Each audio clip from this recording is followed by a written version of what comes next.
आखिरकार नया दौर फिल्म से मधुबाला को हटा दिया गया। दिलीप कुमार अपनी बायोग्राफी में लिखते हैं, मुगले आजम की आधी शूटिंग हम दोनों ने ऐसे वक्त में की जब हम बात भी नहीं कर रहे थे। फिल्म में हमारे होठों के बीच आने वाले पंख वाले क्लासिक सीन तो सब तब शूट हुआ जब हमने एक दूसरे का अभिवादन करना भी पूरी तरह से बंद कर दिया। हमने फिल्म की शूटिंग दो पेशेवर की तरह की जो अपने कमिटमेंट को पूरा करना चाहते थे। मुझे लगता है कि दो कलाकारों के बीच असल ज़िंदगी में ऐसे रिश्ते के बावजूद हमने जिस परफेक्शन के साथ फिल्म की शूटिंग की, ये फिल्म के इतिहास में कलाकारों के लिए सबक है। हमने व्यक्तिगत मतभेदों को अलग रखा और पूरी शिद्दत से फिल्म को हर फ्रेम को डायरेक्ट करने के विज़न के हिसाब से खूबसूरत, आकर्षक और कामुक बनाने में कोई कसर नहीं छोड़ी। मधुबाला संग अपने रिश्ते के टूटने की बानगी देते हुए दिलीप कुमार लिखते हैं, जैसा लोग सोचते हैं बात उससे उलट थी। मधुबाला के पिता अताउल्ला खान बेटी संग मेरी शादी के खिलाफ नहीं थे। उनकी अपनी प्रोडक्शन कंपनी थी। वो तो एक ही छत के नीचे दो सितारों को पाकर बहुत ज़्यादा खुश थे।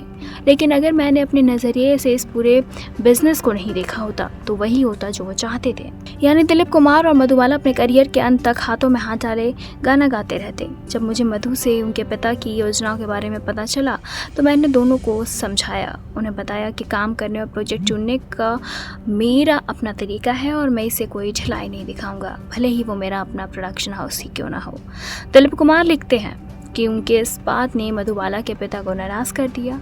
इसके बाद उन्होंने अपनी बेटी मधुबाला को पूरी तरह से भरोसा दिला दिया कि दिलीप कुमार एक असभ्य और गुस्ताख इंसान है। दिलीप कुमार लिखते हैं, मैंने मधु से अपनी बात पूरी ईमानदारी से कही।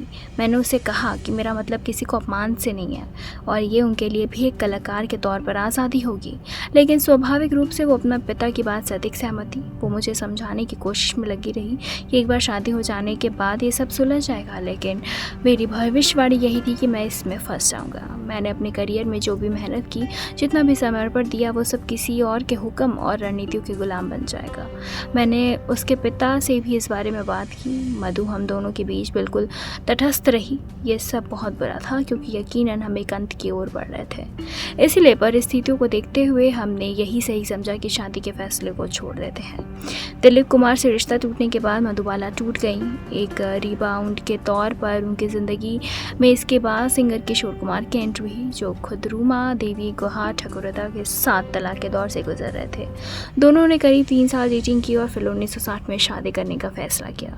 तब मधुबाला की उम्र महज 27 साल थी। शादी के बाद दोनों लंदन गए, जहां डॉक्टर ने बताया कि मधुबाला के पास ज़िंदगी के महज 2 साल हैं। किशोर कुमार ने इसके बाद ये कहकर मधुबाला को उनके पिता के घर छोड़ दिया कि वो आउटडोर लोकेशन पर रहते हैं, ऐसे में बीमार पत्नी की देखभाल नहीं कर पाएंगे।